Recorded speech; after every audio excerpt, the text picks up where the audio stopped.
KX News is honoring Black History Month with a look at stories of those who are building businesses, paying it forward, and advocating personal achievement.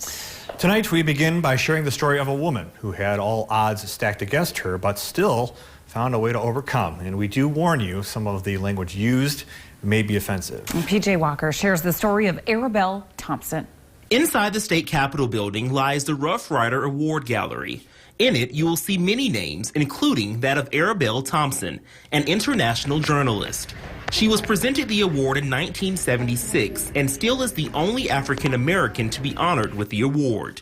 But the recognition didn't come easy. Her background is kind of interesting. Bell was born in August of 1905 in Des Moines, Iowa. In 1914, her parents packed up her and her three older brothers' things and moved farther west to Driscoll, North Dakota. I was about 12. Thompson had the same thoughts of what North Dakota would be like many others, that it's the Wild West and people would go and freeze to death. I was anxious to come to North Dakota because I'd heard there were Indians here. It's the same old story you heard. And I wanted the pony and the Indians. Those were the only two things I was interested in. In her autobiography, American Daughter, Bell talks about the move to the Peace Garden State. She and her family were welcomed with heavy gray skies and even heavier snow.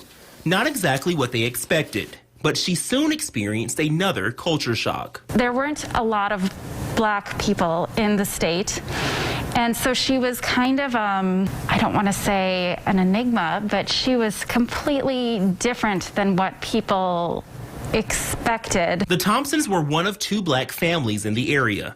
In a town filled with Germans and Norwegians, Bell had her share of curiosity, not so much from herself, but others of her. They didn't really know anything about race and that sort of thing, except in the funny papers they knew how to say nigger. Yeah. But after they got over that and found out, and there was always this thing about color rubbing off and curiosity, and people would stop right on the street, especially Mandan, and just stare at you because they didn't know what you were. After her mother's death, the family moved to Bismarck. Bell took interest in track at Bismarck High School, winning awards and setting records. She went off to college at the University of North Dakota in Grand Forks, where she found a new passion. She gets involved in the journalism program. She works for the school newspaper. Thompson took a break from school to deal with the death of her father, but eventually earned her degree from Morningside College in Iowa. Bell moved to Chicago in the midst of the Great Depression. She was not only African American, but a woman as well, making it hard for her to find work as a journalist.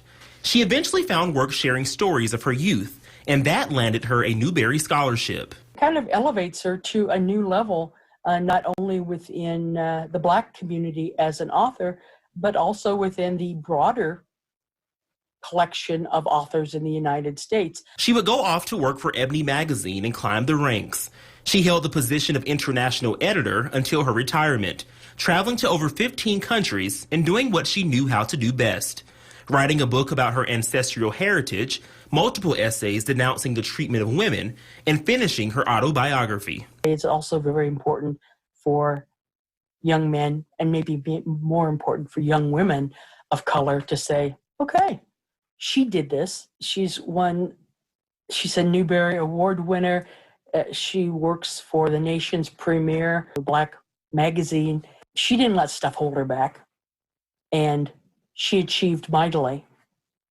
And I can't tell. Bell proved that no matter your past, no matter the different obstacles life throws at you, you can still rise. Rise to do and be whatever it is you put your mind to. PJ Walker, KX News. Bell's legacy still lives on here in the state. Even though she didn't graduate from UND, in 1979, the Bell Thompson Multicultural Center was opened on the campus. Now the building is being rebuilt, but officials tell us when it is complete, it will serve the same purpose it was originally built for, bridging the gap and addressing the needs of students of color.